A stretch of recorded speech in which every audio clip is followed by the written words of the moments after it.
Hey guys, Matt here today bringing you a video that goes over the recent information we have gotten about Ikoria Layer Behemoth spoilers.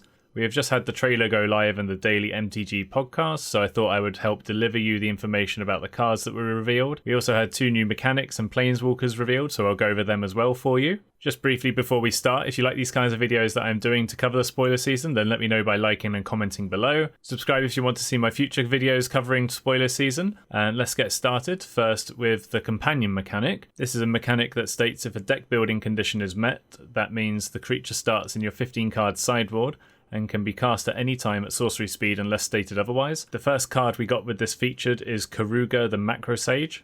It costs 3 and 2 blue-green hybrid mana for a 5/4 legendary creature who is a dinosaur hippo that reads, Companion, your starting deck contains only cards with converted mana cost 3 or greater and land cards. If this card is your chosen companion, you may cast it once from outside the game. When Karuga the Macro Sage enters the battlefield, draw a card for each other permanent you control with converted mana cost 3 or greater. So when you cast this card from your sideboard, it then joins your deck, and if it dies, it does the normal thing of going to the graveyard and whatever else happens to it. The cards with Companion can easily be recognised by the jewel-like legendary border at the top of the card. Karuga is a card that wants you to build your deck around only having 3 cost or greater spells in your deck.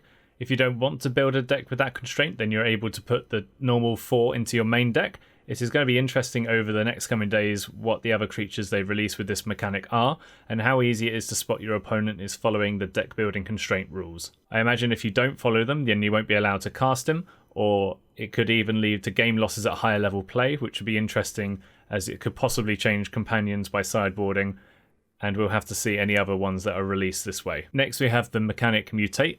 So the cards, for example, of it were Huntsmaster Liger, that costs 3 and a white mana for a 3/4 creature cat. It is a mutate for 2 and a white. If you cast this spell at its mutate cost, put it over or under target non-human creature you own.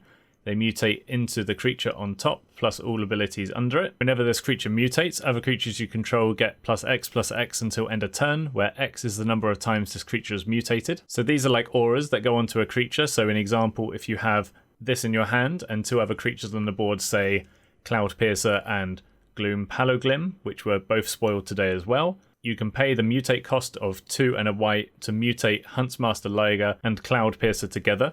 Now when you do that, you can choose whether it goes on top or below the mutated creature. All the mutated effects stack, but the creature is still the top creature. So in this example, Cloud Piercer would mutate into Huntsmaster Liger, becoming a 3/4 cat, and both triggers would happen.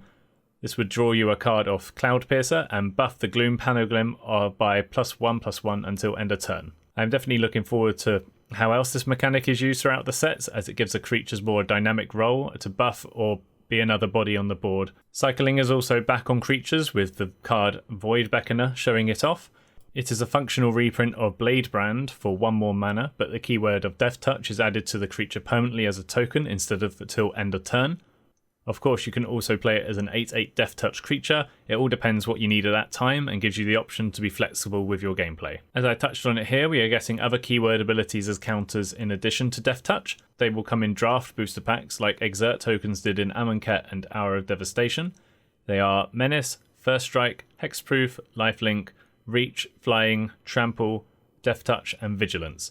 This is in addition to the standard +1/+1 tokens we have known to grow and love. This is going to be a new dynamic, as previously creatures have gained abilities like Death Touch until end of turn, sometimes with keywords like Hexproof when another creature is on the battlefield, like Archetype of Endurance. That brings us on to the 2 Planeswalkers that were revealed today. First off, we have Vivienne Monster's Advocate. She costs 3 and 2 green mana for a 3 loyalty Planeswalker that reads, you may look at the top card of your library at any time. You may cast creature spells from the top of your library. +1, create a 3/3 green beast creature token.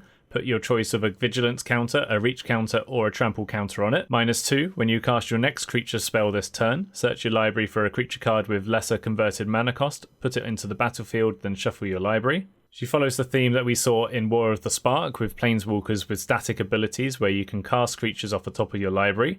Her +1 is a way to get a body onto the field with a counter you need depending on the situation. Again, going into the set's theme of options when you need them at that moment in time. Her -2 lets you cascade through your deck for a lower cost creature, so a great way to get creatures out of your library and into the battlefield for free. Next we had Lucca, Coppercoat Outcast shown to us. Now he costs 3 and 2 red mana for a 5 loyalty Planeswalker that reads +1, exile the top 3 cards of your library. Creature cards exiled this way gain. You may cast this card from exile as long as you control a Lucca Planeswalker. -2, exile target creature you control, then reveal cards from the top of your library until you reveal a creature card with a higher converted mana cost. Put that card into the battlefield and the rest to the bottom of your library in a random order. -7, each creature you control deals damage equal to its power to each opponent. His +1 helping you filter through your deck for the creatures you want. It is his -2 ability that stands out, as it is a food chain trigger on a Planeswalker. If you can activate it, say on your second highest converted mana cost creature, then you essentially have a go-to tutor for your biggest creature, which can help you in a pinch to say the least. This could probably be seen getting Emrakul in several Eternal formats. His -7 is an I win ultimate, as hopefully if you are able to activate this, then you should be in a strong position to defeat your opponent with the size of some of the creatures that are in this set. I hope you enjoyed my first video on the Ikoria spoilers that are coming out at the moment. Stay tuned to subscribe for future videos, and I hope to see you next time.